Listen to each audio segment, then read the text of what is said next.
Praise the Lord. I greet you very good morning in the precious name of our Lord and Savior Jesus Christ. మన ప్రభువును రక్షకుడైన యేసుక్రీస్తు నామంలో మీ అందరికీ శుభాలు తెలియజేస్తున్నాను. ఎలా ఉన్నారు? మీరంతా బాగున్నారా? మీకోసం ఎల్లప్పుడూ ప్రార్థన చేస్తున్నాను. ప్రతిరోజు కూడా బైబిల్ గ్రంథం నుంచి మనం ఒక వాగ్దానం ధ్యానం చేస్తున్నాం కదా. ఈరోజు కూడా ఒక వాగ్దానం ధ్యానం చేద్దాం. చూడండి, బైబిల్ చదివిన వాళ్ళంతా ఓపెన్ చేయండి. ఆమోసు గ్రంథము 5వ అధ్యాయము 8వ వచనం. ఆయన కారు చీకటిని ఉదయముగా మార్చేవాడు. హల్లెలూయా. దేవుడు కారు చీకటిని ఉదయంగా మారుస్తాడు. బైబిల్లో అనేక విషయాలు మనం ఇలా చూస్తాం.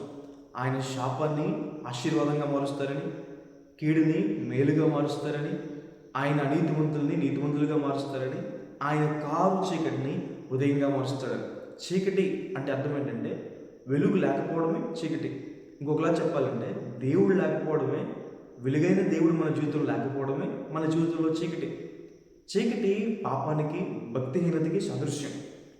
ఒక వ్యక్తి పాపాన్ని భక్తిహీనతని విడిచిపెట్టి జీవపు వెలుగైన, ఈ లోకానికే వెలుగైన క్రీస్తు ప్రభువాన్ని వెంబడించినప్పుడు ఆ వ్యక్తి జీవితం ఉదయించబడుతుందని, ఆ వ్యక్తి వెలుగు కలిగి ఉంటాడని, ఆ వ్యక్తిలో ఎంత మాత్రం చీకటి ఉంటుందని.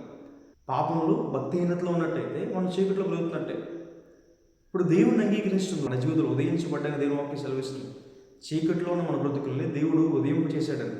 ఇప్పుడు ఉదయాన్న మనకి ఏం కలుగుతుంది? బైబిల్ సెలవిస్తుంది, రాత్రి చీకటిన మనకి ఏడుపు వస్తుంది, ఉదయాన్న మనకు సంతోషం కలుగుతుందని. అంటే దేవుడు లేనప్పుడు, దేవుని దగ్గర రాకముందు భక్తిహీనత కలిగి ఉన్నప్పుడు మనలో దుఃఖము, వేదన, సమాధానం లేకపోవడం, కృంగుదల ఇవన్నీ ఉన్నాయి. కానీ దేవుని దగ్గరికి వచ్చిన తర్వాత, మన జీవితంలో ఉదయించబడిన తర్వాత దేవుడు మనకు సంతోషాన్ని ఇస్తాడు. ముఖ్యంగా రక్షణ ఆనందాన్ని దేవుడు మనకి ఇస్తాడు. దేవుడు తన కార్యాలు చేసి మన సంతోషభరితులుగా చేస్తాడని దేవుని వాక్యం సెలవిస్తుంది. రాత్రి సమయంలో, చీకటి సమయంలో మనం సరిగ్గా ప్రయాణం చేయలేము. అయితే ఉదయాన్న మనకి గమ్యం అంటే తెలుస్తుంది, ఏ దారిలో మనకు మార్గం తెలుస్తుంది, మనం ఏ దారిలో వెళ్ళగలం, మనం సరిగ్గా వెళ్ళగలం. పౌలు గారు ఒకనొక రోజు ఓడ ప్రయాణం చేస్తుంటే కారు చీకటి కలగడం ద్వారా వారు ఎటుగా వెళ్తారో వాళ్ళు తెలియలేదని. అలాగే మన జీవితంలో పాపంలో ఉన్నంత వరకు కూడా, దేవునికి దూరంగా ఉన్నంత వరకు కూడా మన మార్గం ఎలా ఉందో, మన గమ్యం ఎలా ఉందో మనకు తెలియదు. కానీ వెలుగైన దేవుని వెంబడించినప్పుడు ఆయన మన ముందుగా నడుస్తాడని. ఆయన ఎర్ర సముద్రం లాంటి సముద్రాలు, కష్టాలు మనకు ఎదుర్కొచ్చినా మన కొరకు త్రోవ ఏర్పాటు చేస్తాడని, ఎరుకోకూడదు అడ్డుకొచ్చినా ఆయన పగలు కొడతారని, ఆయన మనల్ని నిత్య రాజ్యం వరకు నడిపిస్తారని. దేవుడు మనల్ని నిత్యము నడిపిస్తాడు, ఎప్పుడు కూడా మనల్ని విడిచిపెట్టాడు. ఉదయాన్న మనకు సంతోషం కలుగుతుంది, ఉదయాన్న దేవుడు మనల్ని నడిపిస్తాడని, మంచి మార్గంలో దేవుడు మనల్ని నడిపిస్తాడు. బైబిల్లో రాయబడింది, ఉదయాన్న దేవుడు మనల్ని తన కృపతో తృప్తిపరుస్తారని. దేవుని కృప ఎంత గొప్పది! బైబిల్ చదివిస్తుంది, భూమి కంటే ఆకాశం ఎంత ఎత్తుగా ఉన్నదో దానికంటే ఉన్నతమైన దేవుని కృప, మనకి చాలిన దేవుని కృప, పర్వతాలు తొలగిపోయినా, మెట్టులు దత్తరిల్లినా విడిచిపోయింది దేవుని కృప. అలాంటి దేవుని కృప చేత దేవుడు మనల్ని తృప్తిపరుస్తారని. ఒకవేళ ఎలా పోషించబడతాం అనే ఆలోచన కలిగి ఉన్నారు, దేవుని వాక్యం సెలవిస్తుంది, దేవుడు మిమ్మల్ని తృప్తిపరుస్తాడు. ఆహారాన్ని దేవుడు మీకు తృప్తిగా ఇచ్చుకోవడం దేవుని వాక్యం సెలవిస్తుంది. తండ్రి ఇంట్లో ఆహారం సమృద్ధిగా ఉందని. దేవుని దగ్గర మీ పోషణ విషయంలో ఎటువంటి సందేహం అక్కర్లేదు, దేవుడు మిమ్మల్ని పోషిస్తాడు. ఏలియా గారిని కాకుల ద్వారా పోషించిన దేవుడు, సారేపద విధురాల దగ్గర ఉన్న కొంచెం ఆశీర్వదించిన దేవుడు, అలాగే ఎలీషా గారి కాలంలో ఆమె దగ్గర ఉన్న కొంచెం ఆశ్రయించి ఆమె అప్పులన్నీ తీర్చిన దేవుడు, ఆమెకు జీవనోపాధి ఇచ్చిన దేవుడు. ఈరోజు మీరు చేసే పనులు దేవుడు దీవిస్తాడు, మీకున్న అప్పులన్నీ దేవుడు తీరుస్తాడు. ఆయన మీ జీవితంలో గొప్ప కార్యాలు చేస్తాడు. దేవుడు కృపతో మనందరినీ కూడా ఆయన తృప్తిపరచుకోవడం దేవుని వాక్యం సెలవిస్తుంది. సమయోచితమైన సహాయం, దేవుని కృప మనకి ఉదయాన్న రక్షించబడిన మన జీవితంలో దొరుకుతుందని దేవుని వాక్యం సెలవిస్తుంది. అలాగే బైబిల్లో రాయబడింది, ఉదయాన్న దేవుడు మనకి బాహువుగా ఉంటాడు. అంటే అర్థం ఏంటంటే మారు మనసు పొందిన వారికి, రక్షణ పొందిన వారికి, లేదంటే దేవుని వెంబడించే వారికి ఆయనే బాహువుగా ఉంటాడని, ఆయనే బలంగా ఉంటాడని, ఆయనే కీడముగా ఉంటాడని, ఆయనే వారి పక్షాన్ని ఉంటాడు అని. హల్లెలూయా.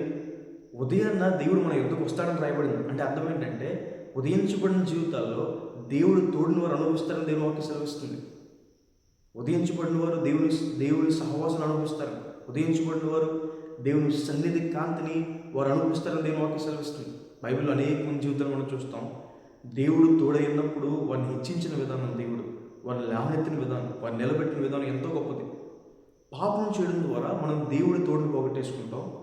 అయితే ఉదయించబడడం ద్వారా, అంటే దేవుని దగ్గరికి వచ్చి మన పాపాలు ఒప్పుకొని భక్తిహీనతను విడిచిపెట్టడం ద్వారా, మనకి ఉదయించబడడం ద్వారా ఉదయంలో దేవుడి తోడుని మనం పొందుకుంటామని. హల్లెలూయా. దేవుని సహాయాన్ని, దేవుని సహకారాన్ని, దేవుని సహవాసాన్ని మనం పొందుకుంటామని.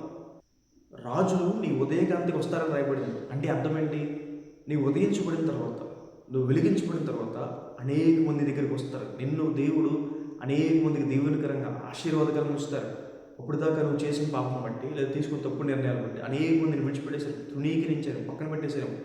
అయితే ఎప్పుడైతే నువ్వు పాపాన్ని విడిచిపెట్టేస్తావో, దేవుని దగ్గరికి వచ్చి నీ పాపాన్ని విడిచిపెడతావో, భక్తిహీనతను విడిచిపెడతావో, వెలుగైన దేవుని వెంబడిస్తావో, దేవుడు నిన్ను అనేక మందికి దీవెనకరంగా మారుస్తాడు. నీ సలహాలు, నీ మాటలు, నీ ప్రవర్తన, దేవుడు నిన్ను, నీ కుటుంబాన్ని అనేక మందికి ఆశీర్వాదకరంగా ఉంచుతాడు. కాబట్టి దేవుడు కారు చీకటి ఉదయంగా మారుస్తాడు. మీరు ఎటువంటి దుఃఖ పరిస్థితులు ఉన్నా దేవుడు మీకు సంతోషాన్ని ఇస్తాడు. మీకు మార్గం తెలియట్లేదు, గమ్యం తెలియట్లేదు, దేవుడు సరైన మార్గంలో నడిపిస్తాడు. దేవుడు మిమ్మల్ని తృప్తిపరుస్తాడు. ఆహార విషయంలో, అన్ని విషయాలు దేవుడు మీకు సమృద్ధినిస్తాడు. బాహువుగా ఉంటాడు, ఆయన మీ పక్షాన్ని ఉంటాడు, మీకు కాపుదలుగా ఉంటాడు దేవుడు. ఆయన మిమ్మల్ని అనేక మందికి దీవెనకరంగా, ఆశీర్వాదకరంగా మారుస్తాడు అని. హల్లెలూయా. ఈ వాగ్దానం విశ్వసించండి. దేవుడు కారు చీకటిని ఉదయంగా మారుస్తారు అని. హల్లెలూయా. ప్రార్థన చేసుకుందాం. చూడండి. సర్వశక్తిమంతుడా, జీవంగల దేవ యేసయ్య ప్రభువా, మీకు వేలాది వేలాది వందనాలు యేసయ్య. ఈరోజు వాగ్దానం ద్వారా మాతో మాట్లాడినందుకు దేవా ప్రభువా మీకు వందనాలు. ప్రియులు ఎంతమంది ఈ వాగ్దానం వీక్షించారో ప్రభు, వారి జీవితంలో మేలు చేయండి, సహాయాన్ని సహకారం అందించండి. ప్రతి విషయంలో మీరు తోడైండండి ప్రభు, ప్రతి కన్నీటిని తొడబండేసే ప్రభు. ఎవరైతే ప్రభు ఇంకా భక్తిహీనతలో ఉన్నారో ప్రభు, విడుదల దయచేయండి, వారిని మీరు నిలబెట్టండి, మీరు సహాయాన్ని దయచేయండి దేవా. ప్రతి మాలుకుంటున్నాను యేసయ్య ప్రభు, మీకు వేలాది వేలాది వందనాలు యేసయ్య. మీకు స్తుతి స్తోత్రం తండ్రి ప్రభు. అలాగే తండ్రి జీవంగల దేవ యేసయ్య ప్రభు, రక్షణ కోసం ఎదురు చూస్తున్నారు ప్రభు, వారికి రక్షణ ఆనందాన్ని దయచేయండి దేవా. ప్రతి మాలుకుంటున్నాం యేసయ్య. అనారోగ్యాల నుంచి విడిపించండి, ముట్టని స్వస్థపరచండి, అప్పులు బాధలు దేవనెత్తండి, వారు చేసే పనులు దీవించండి, వారి కొరకు నూతన మార్గాలు తరగండి, గొప్ప కార్యాలు చేయండి. ఈ వాగ్దానం వీక్షిస్తున్న వారి జీవితంలో గొప్ప ఆశీర్వాదం దయచేయమని యేసు నామమున అడిగి పెట్టుకుంటున్నాను తండ్రి. Amen. God bless you. God bless India.